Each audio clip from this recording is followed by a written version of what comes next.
Bonjour Glenda Quintini. Bonjour.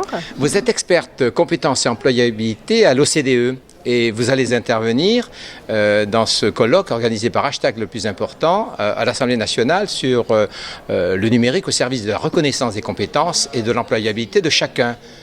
Oui, tout à fait. Je suis ravie d'être là. Ça fait vraiment partie des sujets qu'on aborde aujourd'hui, comment les besoins de compétences changent, en partie dû à la technologie en soi-même, et après voir quelles sont les politiques que les pays, les autres organisations, les autres parties prenantes peuvent mettre en place pour faire face à ces changements.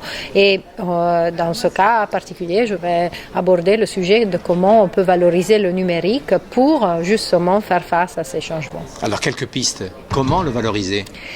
Il y a déjà la formation qui est faite à travers de l'e-learning. En fait, on trouve très souvent qu'une des barrières fondamentales à la participation à la formation, c'est le temps, ou sinon des formations qui se tiennent à des moments ou dans des lieux qui ne sont pas faciles pour la personne. Donc déjà, l'e-learning facilite l'accès dans ce sens, facilite aussi établir des modules de compétences très courts sur lesquels on peut après construire dans le temps pour des modules de formation plus faciles d'accès, justement pour faire face à ces contraintes de temps.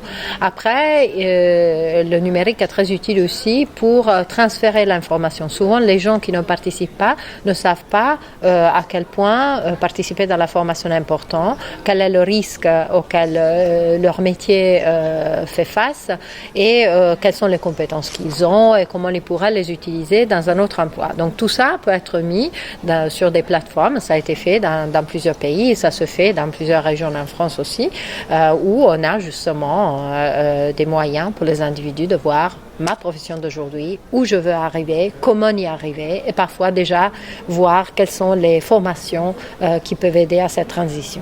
Ou alors ce matin, dans la table ronde précédente, on a beaucoup parlé des open badges, des open badges numériques. Quel est votre point de vue sur l'utilisation de ces open badges? Sans doute, ça a beaucoup de potentiel.